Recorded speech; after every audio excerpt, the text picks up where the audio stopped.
പശ്ചിമേഷ്യൻ യുദ്ധം തുടങ്ങിയിട്ട് ഏതാണ്ട് ഒരു മാസം പിന്നിട്ടു. ഇന്ന് തീരും നാളെ തീരും എന്ന് പറഞ്ഞ് നമ്മൾ നോക്കിയിരിക്കുക, ഒന്നും തീരുന്നില്ല. ഡൊണാൾഡ് ട്രംപ് അവസാനമായിട്ട് പറഞ്ഞു, ഞങ്ങൾ നിങ്ങളുടെ മുമ്പിൽ വെച്ച കരാറുകൾ അംഗീകരിച്ചാൽ നമുക്ക് യുദ്ധം നിർത്താം, അതല്ലെങ്കിൽ ഞങ്ങൾ അന്തിമ നീക്കത്തിന് തയ്യാറെടുക്കുകയാണ് എന്ന് പറഞ്ഞാൽ മൊത്തം മുടിപ്പിച്ച് കളയും എന്നുള്ള രീതിയിലാണ് പറയുന്നത്. ഇറാൻ പറയുന്നു മൊത്തം യുദ്ധം ആദ്യം നിർത്തുക, എന്നിട്ട് നമുക്ക് ചർച്ച ചെയ്യാം, അല്ലാതെ ചർച്ച എന്ന് പറഞ്ഞുള്ള കാര്യമൊന്നും വേണ്ടെന്ന് പറഞ്ഞു. ഇതിനിടയിൽ ഇസ്രയേൽ മറ്റു തരത്തിലുള്ള ആക്രമണങ്ങൾ ഒരു വശത്തൂടെ നടത്തിക്കൊണ്ടിരിക്കുന്നു. അമേരിക്കയുടെ കൂടെ കരയുദ്ധത്തിനൊന്നും ഞങ്ങളില്ല എന്ന് പറയുന്നു.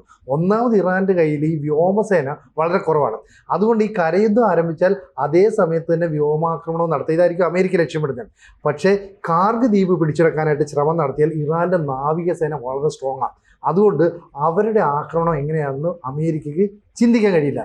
ചുരുക്കം പറഞ്ഞാൽ അമേരിക്കയാണോ ഇറാനാണോ വരുന്നതെന്ന് ലോകം ഇപ്പോൾ ഉറ്റുനോക്കിക്കൊണ്ടിരിക്കുക. ഇതിനകത്ത് അമേരിക്കയുടെ ലക്ഷ്യം കാർഗ് ദ്വീപ് തന്നെയാണ്. കാർഗ് ദ്വീപ് എന്ന് പറയുമ്പം ഇറാൻ്റെ സാമ്പത്തിക നട്ടലാണ്. അപ്പോൾ എണ്ണ ലക്ഷ്യം വെച്ചിട്ടുണ്ട്. പക്ഷേ നമ്മൾ വിചാരിക്കുന്ന പോലെ കാർഗ് ദ്വീപിൽ ഇവരുടെ ഒളിപ്പോരാളികളെ വെച്ചാൽ മറൈൻ അല്ലെങ്കിൽ സൈനികരുണ്ടല്ലോ, അവരെ വെച്ചിട്ട് യുദ്ധം ചെയ്യാൻ പറ്റുന്ന ഒരവസ്ഥ അമേരിക്ക വിചാരിക്കുന്നത് പോലെ ഇല്ല. കാരണം ഒളിഞ്ഞിരുന്ന് യുദ്ധം ചെയ്യാൻ പ്രാപ്തമായിട്ടുള്ള ഭൂപ്രദേശമല്ല അവിടേക്ക് വളരെ ചെറിയ റേഞ്ചുള്ള മിസൈലുകളും ഡ്രോണുകളും ഉപയോഗിച്ച് ഇറാന് ആക്രമണം നടത്താൻ എളുപ്പവുമാണ്. അതുകൊണ്ട് തന്നെയാണ് ബ്രിട്ടൻ ഉൾപ്പെടെയുള്ളവരുടെ രഹസ്യാന്വേഷണ വിഭാഗം അമേരിക്കയ്ക്ക് മുന്നറിയിപ്പ് നൽകിയിട്ടുള്ളത്. നിങ്ങൾ അവിടെ യുദ്ധം ചെയ്താൽ നിങ്ങൾക്ക് നഷ്ടം വരാൻ പോകുന്നത് മിനിമം 20% സൈനികർ, 100 പേര് എന്നാൽ 20 പേരെങ്കിലും മരിച്ചു പോകുന്ന ഒരവസ്ഥയിലേക്ക് കാര്യങ്ങൾ പോകും. അപ്പോൾ ഇതിനകത്ത് ഈ യുദ്ധം നടന്നുകൊണ്ടിരിക്കുമ്പോൾ തന്നെ യുദ്ധത്തിനകത്ത് കരയുദ്ധത്തിലേക്ക് അമേരിക്ക തയ്യാറെടുപ്പ് നടത്തുന്നു. അപ്പോൾ ഇപ്പം സിനുജി പറഞ്ഞതുപോലെ ഇന്ന് ഇറാൻ പറഞ്ഞിട്ടുള്ളത് യുദ്ധം നിർത്തിയിട്ടുള്ള ചർച്ചയേ ഉള്ളൂ. യുദ്ധം നിർത്താമോ ചർച്ച ചെയ്യാം, അല്ലാതെ നേരത്തെ പോലെ അല്ലെങ്കിൽ മുമ്പത്തെ പോലെ ചർച്ചയുടെ മറവിൽ ഒരുപക്ഷെ ശ്രദ്ധ വിടിയിച്ച് അല്ലെങ്കിൽ ആ ഒരു ഗ്യാപ്പിൽ ഒരുക്കങ്ങൾ നടത്തി ശ്രദ്ധ തിരിച്ച് ചതിയിൽ കൂടി അക്രമം നടത്തി മുന്നോട്ട് പോകുന്നതിന് വേണ്ടിയുള്ള ഒരു രീതി അതിനിയും ഉൾക്കൊണ്ടു പോകുന്ന പ്രശ്നമില്ല. ഇപ്പം നിങ്ങൾ എത്ര ചർച്ചയെന്ന് പറയുമ്പോഴും 15 കരാറെന്ന് പറയുമ്പോഴും ആ കരാറുകളൊന്നും അംഗീകരിച്ചു തരുന്ന ഒരവസ്ഥയിൽ ഞങ്ങൾ ആക്രമണം തുടർന്നുകൊണ്ടേയിരിക്കും. അപ്പോൾ ഈ സമയത്ത് തന്നെ ഇന്നലെ രാത്രിയിലത്തേക്കുള്ള റിപ്പോർട്ട് നമ്മൾ മനസ്സിലാക്കുമ്പോൾ കുവൈറ്റിലെ എണ്ണ ശുദ്ധീകരണശാലയ്ക്ക് പുറമെ ഒരുപക്ഷെ അവിടുത്തെ നമ്മൾ പലപ്പോഴും പറയാറുണ്ട്, GCC രാജ്യങ്ങളെ ഒരുപക്ഷെ എണ്ണ ശുദ്ധീകരണശാലകൾ തകർത്താൽ പോലും അത് റീബിൽഡ് ചെയ്യുന്നതിന് വേണ്ടി അല്ലെങ്കിൽ അവരുടെ കയ്യിലുള്ള സംവിധാനം ഉപയോഗിച്ച് ഇപ്പോൾ നിലവിലുള്ള സാമ്പത്തിക നിലവിലുള്ളതിനെ അപേക്ഷിച്ച് ശുദ്ധീകരണശാലകളൊക്കെ നടക്കുമ്പോൾ അവർക്ക് സാമ്പത്തിക ബുദ്ധിമുട്ടും അല്ല ക്രയവിക്രയങ്ങൾക്കുള്ള ബുദ്ധിമുട്ടും ഒക്കെ ഉണ്ടാവുമെങ്കിലും പക്ഷേ അവരുടെ നട്ടെല്ലും നാന്ദിയും അല്ലെങ്കിൽ അവിടുത്തെ ജനങ്ങളുടെ പ്രശ്നവുമായിട്ടുള്ള ഈ ജലം അല്ലെങ്കിൽ കടൽ വെള്ളം ശുദ്ധീകരിക്കുന്ന ശാലകളിലേക്ക് ഇന്ന് രാത്രിയിലും ആക്രമണം നടന്നിട്ടുണ്ട്. അത് ഒരുപക്ഷെ രക്ഷപ്പെടുത്തിയിട്ടുണ്ട് എന്നെങ്കിൽ പോലും ഇന്നലെ റിപ്പോർട്ട് ചെയ്യുന്നുണ്ട് ഒരു തമിഴ്നാട് സ്വദേശിയൊക്കെ മരിച്ചവരും ഒക്കെ. അപ്പം ഇറാൻ ലക്ഷ്യം വെക്കുന്നത് എണ്ണ ശുദ്ധീകരണ ശാലകൾക്ക് പുറമെ ഒരുപക്ഷെ GCC രാജ്യങ്ങൾക്ക് നിലനിൽപ്പില്ലാതെ, അതായത് മരുഭൂമിയിൽ വെള്ളം കിട്ടാത്തൊരവസ്ഥയുണ്ട്. ആ വെള്ളമെന്ന് പറയുന്ന സംവിധാനം കടൽ വെള്ളം ശുദ്ധീകരിച്ചാണ് അവിടെ മൊത്തം ഉപയോഗിക്കുന്നത്. ആ സംവിധാനത്തിന് തകരാറ് സംഭവിച്ചാൽ മറ്റു പല എണ്ണ സംഭരണശാലകൾക്ക് തകരാറ് സംഭവിക്കുന്നതിനപ്പുറം ആ രാജ്യത്തിന് പിടിച്ചു നിൽക്കാൻ പറ്റാത്ത ഒരവസ്ഥയിലേക്ക് കാര്യങ്ങൾ ഉരുത്തിരിയും. അപ്പം ആ രീതിയിലേക്ക് കാര്യങ്ങൾ ഓപ്പറേറ്റ് ചെയ്യണം. അപ്പം ഇസ്രായേലെ കഴിഞ്ഞ ദിവസം ആക്രമിച്ചേക്കെന്ന് പറഞ്ഞാൽ ഇസ്രായേലിനെ ആക്രമിച്ചിരിക്കുന്നത്. ഇതുവരെ ഇറാനെ ആക്രമിച്ച കഥ വളരെ വിശാലമായിട്ട് ഇറാൻ ഏതാണ്ട് സിനു പറഞ്ഞതുപോലെ തകർന്ന് തരിപ്പണമായി ഒരുപക്ഷെ ഇറാൻ റീബിൽഡ് ചെയ്ത് വരണമെങ്കിൽ അല്ലെങ്കിൽ ആ രാജ്യം ഇനിയും പഴയ അവസ്ഥയിലേക്ക് എത്തിച്ചേരണമെങ്കിൽ 50 കൊല്ലം പണിയെടുത്താൽ മാത്രം കഴിയുന്ന ഒരവസ്ഥയുണ്ട്. എന്നാലും അവർ യുദ്ധത്തിന് തയ്യാറാണ്, വിട്ടുകൊടുക്കാൻ തയ്യാറല്ല. പക്ഷേ ഇതേ അർത്ഥത്തിൽ ഇപ്പം ഈ ഇത്രയും സംവിധാനങ്ങളുള്ള അല്ലെങ്കിൽ പ്രതിരോധ സംവിധാനങ്ങളുള്ള ഇസ്രായേലിനെ പോലെ മോഡേൺ ടെക്നോളജി ഉള്ള രാജ്യത്തെ പല കേന്ദ്രങ്ങളിലും കയറി അടിച്ചിരിക്കുകയാണ്. മർമ്മപ്രധാനമായ പല കേന്ദ്രങ്ങൾ എന്ന് പറയുന്ന ആണവ നിലയം അല്ലെങ്കിൽ ആണവ പാർക്ക് ഉൾപ്പെടെയുള്ള അടിച്ചത്. അപ്പോൾ കഴിഞ്ഞ ദിവസം കെമിക്കൽ ഇൻഡസ്ട്രിയൽ പാർക്കിൽ ബാലിസ്റ്റിക് മിസൈൽ ഉപയോഗിച്ച് തകർത്തിട്ടുണ്ട് ഇറാൻ. അപ്പോൾ അവിടെ വാതക ചോർച്ചയുണ്ട്.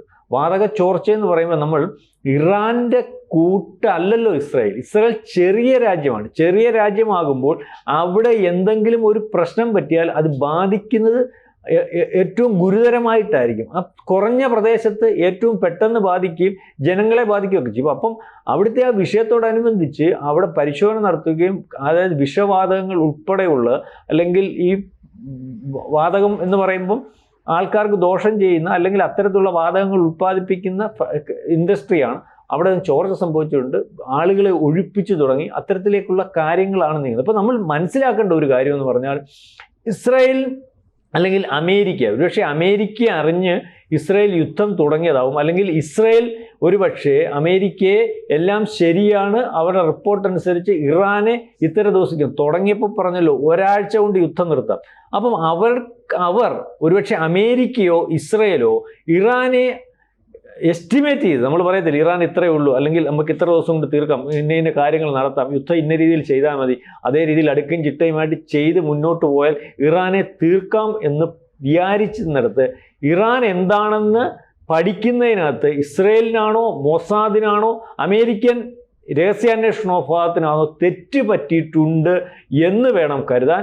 അതായത് ഇപ്പം അവർ വിചാരിക്കുന്ന രീതിയിലേക്കല്ല, തകർത്തു. ഇപ്പം റോക്കറ്റ് ലോഞ്ചറുകൾ തകർത്തു, അല്ലെ പ്രധാനപ്പെട്ട സംവിധാനങ്ങൾ തകർത്തു, അല്ലെങ്കിൽ അവർക്ക് ബന്ധപ്പെടുന്നതിന് വേണ്ടിയുള്ള കമ്മ്യൂണിക്കേഷൻ സംവിധാനങ്ങൾ തകർത്തു, പ്രതിരോധ സംവിധാനങ്ങൾ തകർത്തു, അല്ലെങ്കിൽ റഡാർ സംവിധാനങ്ങൾ തകർത്തു. അവർ യുദ്ധം ചെയ്യുന്നതിനകത്ത് അടുക്കും ചിട്ടയിൽ യുദ്ധം ചെയ്യുന്ന ഒരു അവസ്ഥയുണ്ടല്ലോ. എന്തൊക്കെ തകർത്താൽ ഒരു രാജ്യത്തിന് യുദ്ധം ചെയ്യാൻ പറ്റാത്ത ഒരവസ്ഥയിലേക്ക് കാര്യങ്ങൾ നീങ്ങും എന്ന് 1948 തെളിയിച്ച. അങ്ങനെയാണല്ലോ 7 രാജ്യങ്ങളുമായിട്ട് ഈജിപ്തിന് യുദ്ധം ചെയ്യാൻ പറ്റാത്ത രീതിയിലേക്ക് വ്യോമ താവളങ്ങൾ തകർത്ത് അത്രയും അന്നത്തെ ഏറ്റവും കരുത്തുറ്റ ഈജിപ്തിനെ ഉൾപ്പെടെ തോൽപ്പിച്ചിട്ടുണ്ട്. അതേ അവസ്ഥയിലാണ് ഇവിടെയും യുദ്ധം തുടങ്ങിയത്. തുടക്കം തന്നെ ഗംഭീരമായിരുന്നു. അതായത് ഖമേനി ഉൾപ്പെടെ ഉള്ള ആ ഖമേനിയുടെ വട്ടം നിൽക്കുന്ന എല്ലാവരെയും ഒരുപക്ഷെ ഇത് ഓപ്പറേറ്റ് ചെയ്യാനും അതിൻ്റെ ഭാഗമായിട്ട് നിൽക്കാനും മർമ്മപ്രധാനമായിട്ടുള്ള നേതാക്കന്മാരെ മൊത്തവും ഒരു ബോംബിങ്ങിൽ കൂടി തകർക്കും. അല്ലെങ്കിൽ അവിടെ സെവൻ ലെയർ പ്രതിരോധ സംവിധാനത്തെ മൊത്തം തകർത്ത് നമ്മൾ കണ്ടാണ് വാർത്ത. അതിന് ശേഷവും ഇവർ ഈ തകർക്കുന്നതും അല്ലെങ്കിൽ തീർക്കുന്നതും അതിന് നേതൃത്വം കൊടുക്കാൻ പറ്റുന്ന അല്ലെങ്കിൽ നേതൃത്വം കൊടുത്തുകൊണ്ടിരിക്കുന്ന ഏറ്റവും പ്രധാനപ്പെട്ട കക്ഷികളെയൊക്കെ തീർക്കുന്നുണ്ട്. പക്ഷെ അവർ ഈ തീർക്കുന്നെങ്കിലും ഇറാൻ ഒടുങ്ങുന്നില്ല. ഇറാൻ വീണ്ടും നമ്മൾ പറയുന്ന പോലെ അർജുനന്റെ പണ്ടേ മഹാഭാരതത്തിലൊരു കഥയുണ്ടല്ലോ, അർജുനന്റെ ആവനാഴൻ എടുക്കും തോറും നിറഞ്ഞുകൊണ്ടിരിക്കുന്ന രീതിയിലേക്കാണല്ലോ ഇപ്പൊ കാര്യങ്ങൾ. മാത്രമല്ല, ആദ്യം തകരുന്നതിന് മുമ്പുള്ള ഇറാൻ, തകർക്കുന്നതിന് മുമ്പുള്ള ഇറാൻ അന്ന് പ്രയോഗിച്ചിരുന്ന അല്ലെങ്കിൽ ആയുധങ്ങളോ അല്ലെങ്കിൽ അന്ന് പ്രയോഗിച്ചിരുന്ന ഡ്രോണുകളോ ഒന്നുമല്ല. അന്ന് കുറഞ്ഞ ഡ്രോണുകൾ, കുറഞ്ഞ ബാലിസ്റ്റ്. ഇപ്പം പുറകോട്ട് വരുമ്പോൾ യുദ്ധം 1 മാസം കഴിയുമ്പോൾ ഏറ്റവും മാരകമായിട്ടുള്ള ആയുധവും അതുപോലെ മർമ്മപ്രധാനമായിട്ടുള്ള പറഞ്ഞിട്ട് അവിടെ അടിക്കുന്ന രീതിയിലേക്ക് വരും. അതെങ്ങനെ വരുന്നത്? അപ്പൊ ഇറാൻ എന്തോ ഉണ്ട്. അതായത് ഇവരിപ്പോ പറയുന്നത് ഇപ്പൊ കാർഗ് ദ്വീപാണ് ലക്ഷ്യം എന്നുള്ളത് കൃത്യമായിട്ട് ഇറാന് മനസ്സിലായി. അപ്പൊ അമേരിക്ക ഇവിടെ വന്നിച്ച് USS ട്രിപ്പോളി എന്ന് പറയുന്ന ആംഫിബിയസ് ഷിപ്പ് കൊണ്ട് നിർത്തുന്നു. അതിനകത്ത് ഏതാണ്ട് 3000 മുതൽ 5000 വരെ മറീനുകൾ ഉണ്ടെന്നാണ് പറഞ്ഞത്. കൂടാതെ 10,000 സൈനികരെ ഓൾറെഡി അവർ വിന്യസിച്ചിട്ടുണ്ട്. ഇനിയും അടുത്ത കപ്പൽ വരുന്നത് USS ബോക്സർ, അതുകൂടി വരുമ്പോൾ വീണ്ടും 2000-ഓളം സൈനികർ വരും. മൊത്തം ഒരു 15,000 ഒരു 20,000 സൈനികരെ ഇറക്കുന്നു. ഈ സൈനികരെ ഇറക്കി കാർഗ് ദ്വീപ് പിടിക്കണം. ദ്വീപ് പിടിക്കണമെങ്കിൽ ദ്വീപിന് ചുറ്റും വേണമെങ്കിൽ കിടങ്ങുകൾ കുഴിച്ചിട്ട് അല്ലെങ്കിൽ എന്തെങ്കിലും കെണി ഒരുക്കിയിട്ട് അതിനകത്ത് മൈനുകൾ വിതറാം. ഇവർ വന്ന് വരുമ്പോഴത്തേക്ക് മൈനുകൾ പൊട്ടിച്ചിതറിയാൽ എന്ത് ചെയ്യും? മാത്രമല്ല, തൊട്ടടുത്ത് പേർഷ്യൻ ഉൾക്കടല. ഈ പേർഷ്യൻ ഉൾക്കടലിൽ ഇറാൻ നേവിക്ക് നല്ല ശക്തിയുണ്ട്. അവർക്ക് അന്തർവാഹിനികളുണ്ട്, ചില ചെറിയ മുങ്ങിക്കപ്പൽ കപ്പലുകളുണ്ട്, ബോട്ടുകളുണ്ട്. ഇതൊക്കെ അവിടെ എപ്പോഴും സജീവമാണ്. അതുകൊണ്ടാണ് ഈ ഹോർമൂസ് കടലിലേക്ക് മറ്റ് കപ്പലുകൾ പോകാത്തത്. ഇവരുടെ ഷിപ്പുകൾ അല്ലെങ്കിൽ ബോട്ടുകളൊക്കെ ഓടി വരാം. ഇവർ പറയുന്നത് ഏതെങ്കിലും തരത്തിൽ അമേരിക്ക ഇങ്ങോട്ട് വന്നു കഴിഞ്ഞാൽ അവിടെ കടൽ മൈനുകൾ വിതറാം. അങ്ങനെയാണെങ്കിൽ കടൽ മൈനുകൾ പൊട്ടിച്ചെതറി ഇവർക്ക് എന്തുമാത്രം നാശം ഉണ്ടാകുമെന്ന് ചിന്തിക്കാൻ പറ്റില്ല. മാത്രമല്ല, അവർ കൃത്യമായിട്ട് വാൺ ചെയ്തു, അമേരിക്കൻ സൈനികർ ഞങ്ങളുടെ രാജ്യത്ത് ഞങ്ങളുടെ മണ്ണിൽ കാലുകുത്തിയാൽ പിന്നീട് അവരെ തിരിച്ചു കൊണ്ടുപോകേണ്ടത് ശവപ്പെട്ടിയിലായിരിക്കും. മാത്രമല്ല, അവശേഷിക്കുന്ന സൈനികരെ പേർഷ്യൻ ഉൾക്കടലിലെ സ്രാവുകൾക്ക് ഞങ്ങൾ തിന്നാൻ കൊടുക്കും. എത്ര ധൈര്യത്തോടെ അവർ പറയുന്നത്. അപ്പോൾ അങ്ങനെ പറയണമെങ്കിൽ ഇറാന്റെ കയ്യിൽ എന്തോ ഉണ്ട്. ഇവരുടെ കയ്യിൽ ഷോർട്ട് റേഞ്ച് മിസൈലുകളുണ്ട്. അതാണ് ഇവിടുത്തെ ഏറ്റവും വലിയ പ്രശ്നം. ഈ ഭൂപ്രകൃതി അനുസരിച്ച് കുന്ന്, മല ഇതൊക്കെ ഉണ്ട്. ഇതിൻ്റെ ഇടയിൽ നിന്ന് ഇവർ ആക്രമണം നടത്തിയാൽ അമേരിക്കയ്ക്ക് അതിനെ പ്രതിരോധിക്കാൻ കഴിയില്ല. പിന്നെ ഇവരുടെ പ്രശ്നം, ഇവരുടെ കയ്യിൽ ഇപ്പോൾ ധാരാളമായിട്ട് ഈ ഡ്രോണുകളുണ്ട്. ഈ ഡ്രോൺ ഇപ്പോൾ എവിടുന്ന് വരുന്നു? അപ്പോൾ റഷ്യയുടെ കയ്യിൽ നിന്നോ തുർക്കിയുടെ കയ്യിൽ നിന്നോ ഒക്കെ സഹായം കിട്ടുന്നു. ഈ ഡ്രോണുകൾ ഉപയോഗിച്ച് ആക്രമണം നടത്തിയാൽ അമേരിക്ക വലിയ തോതിൽ തന്നെ പ്രതിരോധിക്കേണ്ടി വരും. ആ രീതിയിൽ മുന്നോട്ട് പോകാൻ പറ്റത്തില്ല. അപ്പോൾ ഇറാൻ ഒരു കാര്യം തീരുമാനിച്ചാൽ അത് നടപ്പാക്കുമെന്ന് ഇത്രയും ദിവസം കൊണ്ട് നമ്മൾ മനസ്സിലാക്കി. 4 ദിവസം കൊണ്ട് തീരുമെന്ന് പറഞ്ഞ് ആരംഭിച്ച യുദ്ധം 31 ദിവസം കഴിഞ്ഞിട്ടും തീർന്നില്ലെങ്കിൽ ഇറാൻ്റെ പവർ നമ്മൾ വിചാരിക്കുന്നവരല്ല. അമേരിക്ക പറയുന്നത് ഞങ്ങൾ അവിടുത്തെ 1ാം നിര നേതാക്കളെ മൊത്തം തീർത്തു, 2ാം നിര നേതാക്കളെ തീർത്തു, 3ാം നിര നേതാക്കളെ ശരി 3ാം നിര നേതാക്കളായിക്കോട്ടെ, അപ്പോഴും IRGC നിയന്ത്രിക്കാൻ അവിടെ ഈ മൊജ്തബ കമനൈ എന്ന് പറയുന്ന ആത്മീയ നേതാവുണ്ട്. ഈ ആത്മീയ നേതാവിൻ്റെ ചുറ്റും ഇറാനിലെ ജനങ്ങൾ ഒന്നിച്ച് നിൽക്കുന്നു. അപ്പോൾ സ്വന്തം ജീവൻ നഷ്ടപ്പെട്ടാലും വേണ്ടിയില്ല, രാജ്യത്തിൻ്റെ സുരക്ഷയാണ് വലുതെന്ന് പറഞ്ഞിട്ട് ഒരേ മനസ്സോടെ നിൽക്കുന്നത്. ഞാൻ 20% മറ്റേ ഉള്ളൂ അവിടുത്തെ ഈ പറയുന്ന ഭരണകൂടം മാറണമെന്ന് ആഗ്രഹിക്കുന്നത്. 80% അമേരിക്ക എതിർക്കുന്നവരാണ്. അതുകൊണ്ട് ട്രംപിനെ സംബന്ധിച്ചിടത്തോളം ഈ വിജയം നേടിയേ പറ്റും, അല്ലെങ്കിൽ ഇയാൾക്ക് തിരിച്ചിനി അമേരിക്ക കയറാൻ പറ്റില്ല. അവിടുത്തെ ജനങ്ങളും എതിരായല്ലോ. ഇറാൻ്റെ അടുത്ത് പിടിച്ചു നിൽക്കാൻ പറ്റാത്തതുകൊണ്ട് വീണ്ടും വീണ്ടും ഭീഷണി മുഴക്കുന്നു എന്നതിനപ്പുറത്തേക്ക് അമേരിക്കയുടെ ശക്തി തോറും. ഇനി ഒരു പ്രശ്നം എന്താ വെച്ചാൽ ഇസ്രയേൽ ഇപ്പോൾ അമേരിക്കയുടെ കൂടെ ഇല്ല. ഇപ്പം ബെഞ്ചമിൻ നെതന്യാഹു എന്നെ ചതിച്ചു എന്നാണ് ട്രംപ് പറയുന്നത്. കാരണം നെതന്യാഹു പറഞ്ഞിട്ടാണല്ലോ യുദ്ധത്തിനിറങ്ങിയത്. നെതന്യാഹുവിൻ്റെ ആവശ്യം ഇറാൻ എന്ന് പറയുന്ന രാജ്യത്തെ തീർക്കുക. ഇവരുടെ കയ്യിൽ അവശേഷിക്കുന്ന ആണവായുധങ്ങൾ ഉണ്ടോ, അല്ലെ ആണവായുധം ഉണ്ടെങ്കിൽ അത് ഉപയോഗിച്ച് മറ്റേതെങ്കിലും രാജ്യത്തെ ആക്രമിക്കോ, ഇതാണ് ഇസ്രയേൽ പറഞ്ഞുകൊണ്ടിരിക്കുന്നത്. അതുകൊണ്ട് ഇസ്രയേൽ തുടർച്ചയായിട്ട് ആക്രമണം നടത്തുന്നു. ഇതും അമേരിക്കയ്ക്ക് തിരിച്ചടിയാകും, അല്ലേ? അതെ, തീർച്ചയായിട്ടും. ഇപ്പം ഇസ്രയേലിൻ്റെ കാര്യം നമ്മൾ പറയുന്നുണ്ടെങ്കിൽ അവർക്ക് ഒരു സൈനികർ മരിക്കുന്നതും വലിയ വലിപ്പത്തിൽ കാണുന്നത്.